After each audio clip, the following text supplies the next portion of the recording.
Oh, hello there. It's me, Mr. Evans. Just in a few moments, we're going to start reading Chapter 4, Portal Avenue. But before we get started, I want to revisit some of the work that you did in the deeper dive section for Chapter 3. Do you think I look like the tomato from Fortnite? You be the judge. What do you think? Okay. Well, today we're going to be reading Chapter 4, like I said already. But before we get started, I want you to think about an embarrassing moment. That's what this chapter focuses on. It's mostly universal. I think everybody has experienced an embarrassing moment. What's yours? Okay, you're not going to share? I'll share mine. So, when I was in 8th grade, this was 2001, I played in a band. Not a band like trombone and trumpet, but a band like a rock band. So, I played bass guitar. Check out this picture. That's me. So, I'm playing bass guitar. All of a sudden, our guitar player breaks a string. So we have to stop the entire song. Then he has to mumble on the mic, "Oh, sorry for the technical difficulties. Bear with us for just one moment." And he goes and grabs another guitar that he borrows from somebody. And then we start playing a different song. So, that was an embarrassing moment for me when I was about your age in middle school. So, think about yours. We're going to read about an embarrassing moment for a student named Fatima Moss. Alright, Chapter 4, Portal Avenue. The subtitle is How to Look Both Ways. Fatima Moss talks to only one person on her way home from school. And before she talks to that person, she keeps a checklist of all the things on her journey that have changed, and all the things that have stayed the same. That one person and their sameness or differentness included. This is that checklist. And it's numbered, so I'm going to say the number before I say each thing. 1. Bell rings for 5 seconds. 2. 28 students, 29 including me, dash from Miss Broom's English class. Difference? Today, Trista Smith and Britton Burns run faster than everyone. Almost knocked Sam Mosby over. 3. I take off. 4. The whole school crowds into the hallway. 5. It's so noisy I can't hear myself think. 6. I stop at my locker to get this notebook, which I keep there where it's safe, so I can hear myself think. 7. The combination to my lock is the same. I get it wrong. 8. I get it wrong. 9. I panic and think someone else has switched my lock, which means I may never get my notebook. 10. I try the combination again and it works. 11. The combination to my lock is the same. 12. I grab this notebook, get the books I'll need for homework, which is usually none because I usually get all my homework done before school is over. Difference. But today, I have homework, English. Miss Broom wants us to imagine ourselves as objects, any object we want, and write about it. Doesn't require a book though. 13. I head from my locker to the school doors. Between 77 and 84 steps, depending on if Miss Walkley is yelling at anyone in the middle of the hallway. Today, she was yelling at Simon Cross for running down the hallway with Kinsey Thompson on his back. Again, technically not a difference. Today, it took 81. 14. Exit the building. The double doors are always open. 15. 6 school buses out front. 2 lines of cars for pickup. Mr. Johnson is directing traffic. 16. Between 86 and 94 steps to the corner where the crossing guard, Miss Post, stands. 17. Hi, Fatima, she says. Difference? She said, "Hey, Fatima," today. 18. Miss Post's son, Canton, sits at the stop sign on the corner holding a broom with no broomstick. It's weird. But not weird because he's always there. 19. I keep walking straight. Don't have to cross the street. 20. I count the signs. Already one stop sign. hydrants, and major cracks in the sidewalk. Not all the cracks, that would be too hard, too many, but the big ones. 21. Don't walk too fast. Have to take note of all the houses too, how they look. 22. They all look the same.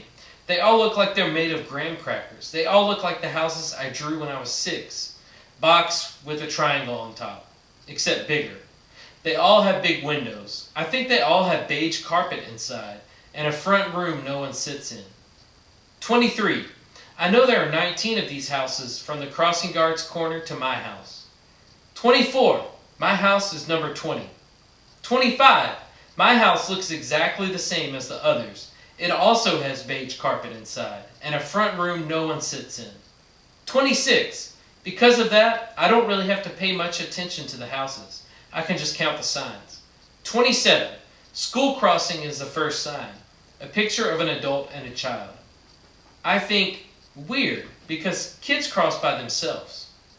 28. Look both ways. 29. One-way sign right at the beginning. Always there. I still look both ways. 30. The speed limit is 15.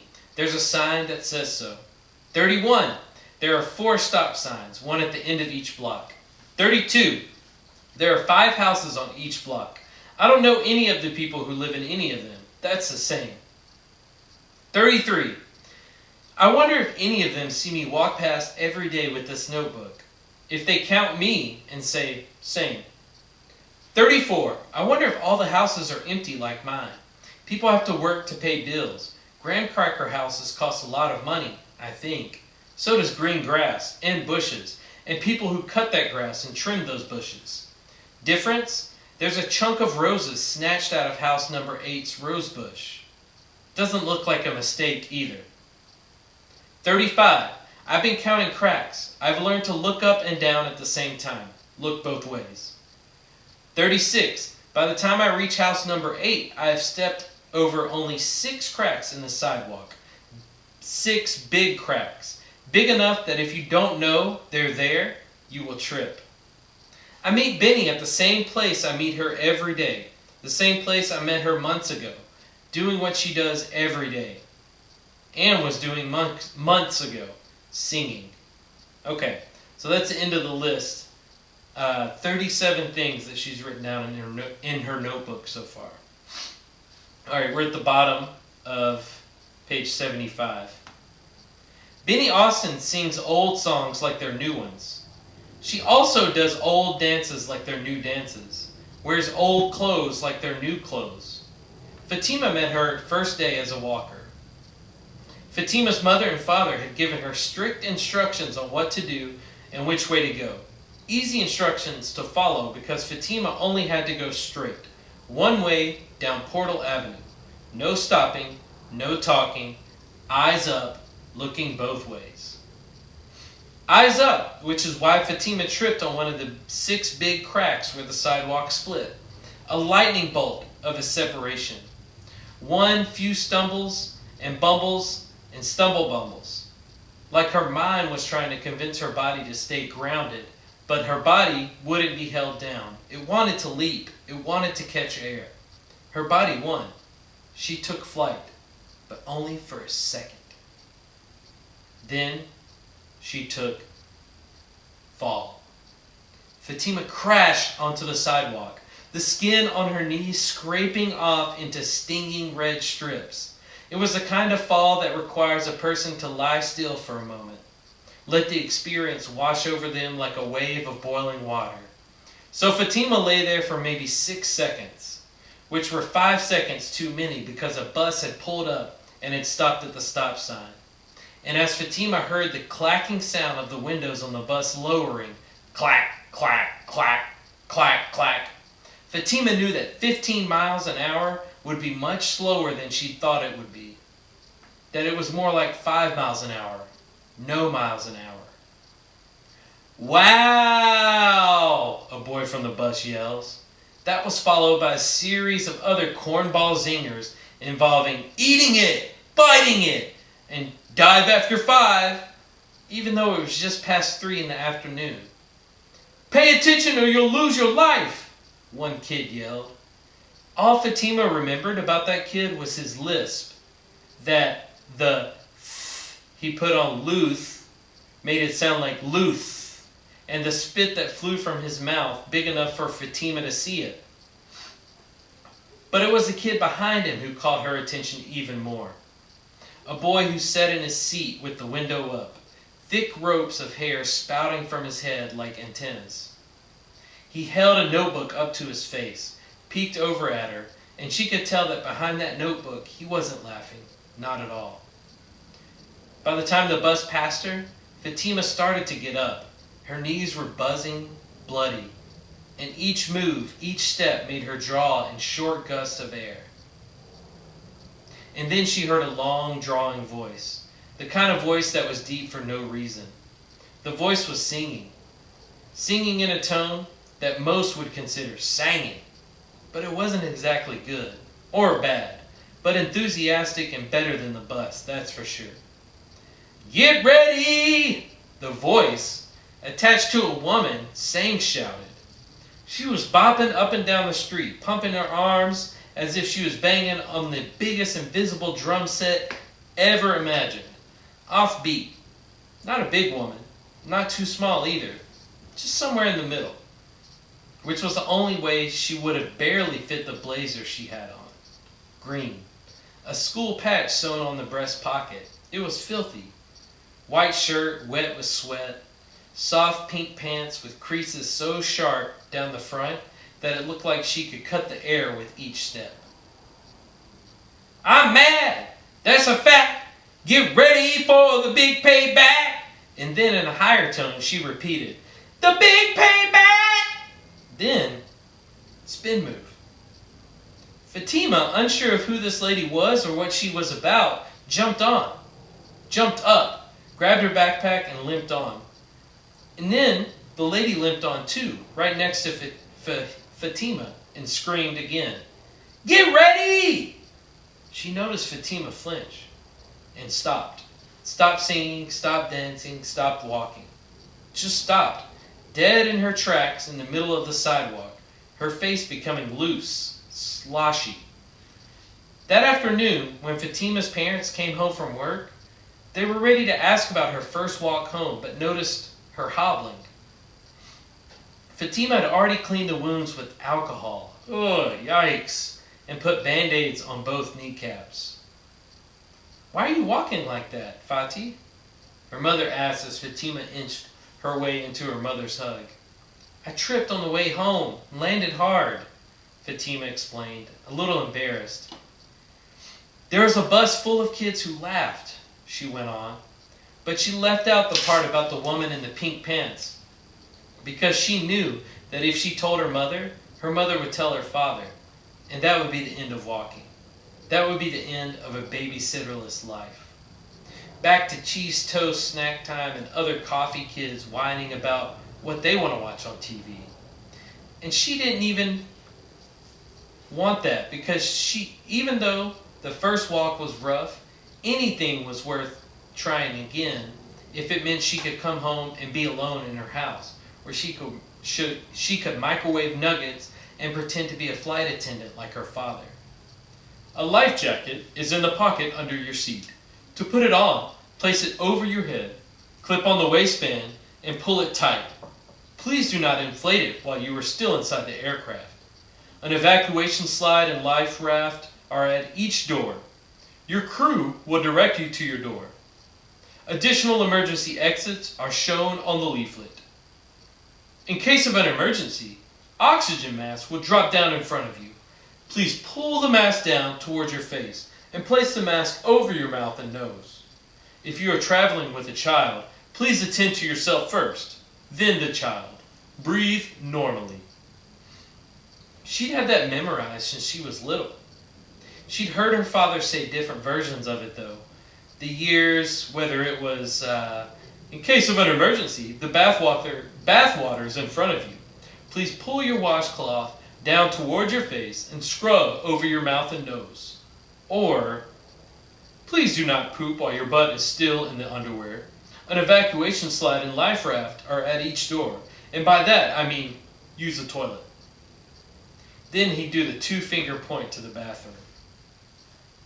"I keep telling you, you have to pay attention, sweetheart," her mother said now. "You have to look both ways and always.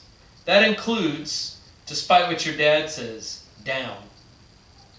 The next day, Fatima looked down the whole time, studied the ground with such concentration she didn't notice the clouds forming above her head. The rain came almost at the exact spot where the crack was that had clipped her the day before. And it came by the bucketful, drenched her in seconds. And as the bus crept by, the same kids smashed their face to the glass. They laughed and pointed again. Predictable. The boy with the lisp splattered spit all over the window and wiped it clean with his sleeve. The boy behind him sat with his notebook up to his face again. No jokes in his eyes. And the singing lady was there. Came bopping down the street like it wasn't raining. She was singing, but the rain was louder than her voice. This time she was wearing a tuxedo and a top hat and was carrying a closed umbrella. She extended it to Fatima. "You play guitar?" she asked. "Huh?" Fatima was confused. There was no guitar. "Do you play the guitar?" she asked again, this time strumming the closed umbrella. And before Fatima could answer, the lady said, "Yeah, you do. You play it. I can always tell. Ha! Benny can always tell." The lady Benny extended the umbrella again.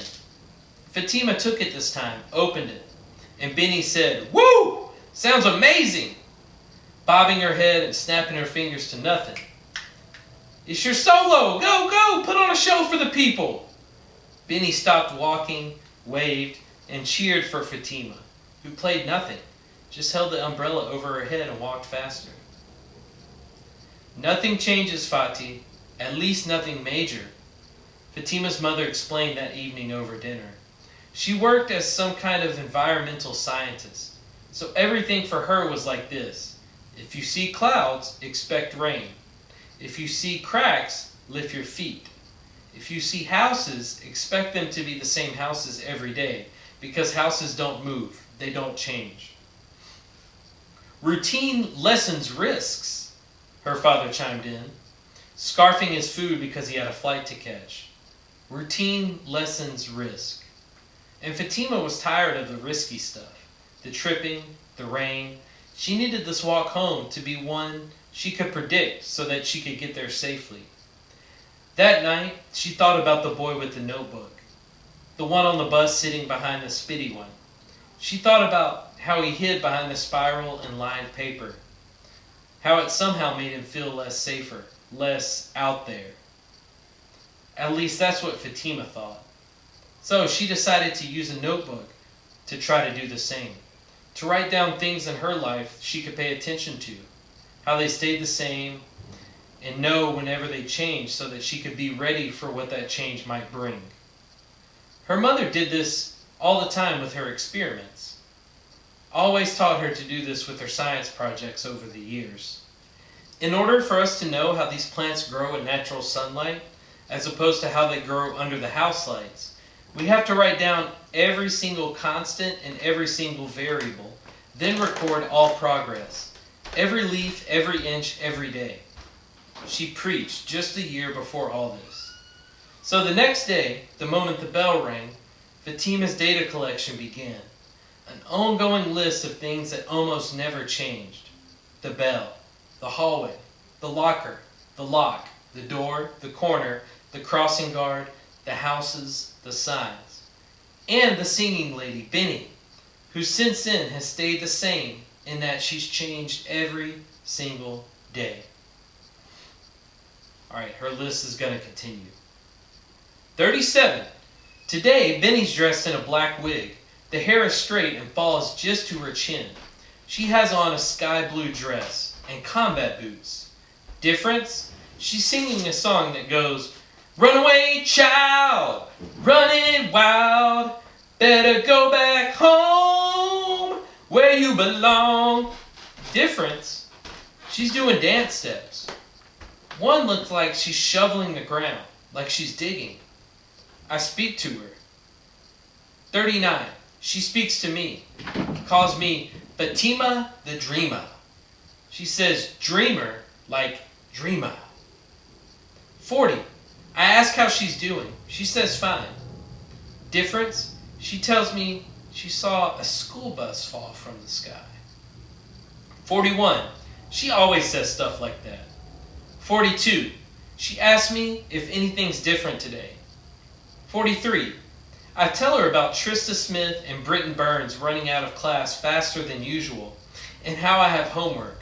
I have to imagine myself as something else for Miss Broom's class. Also, pointed to the roses missing from house number 8. Thought Benny would pull out one from behind her back or from under her wig, which is something Benny would do. She'd probably call it a microphone. 44. Benny nods. Difference.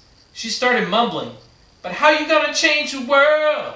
How you gonna change the world? 45. Benny walks with me. Difference?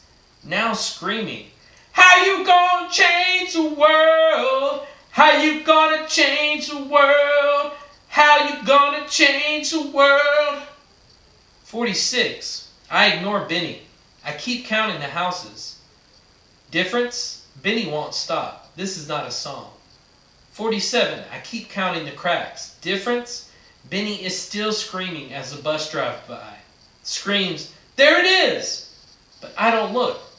I don't want to see if anyone is laughing at Benny. At me. 48. I keep counting the signs.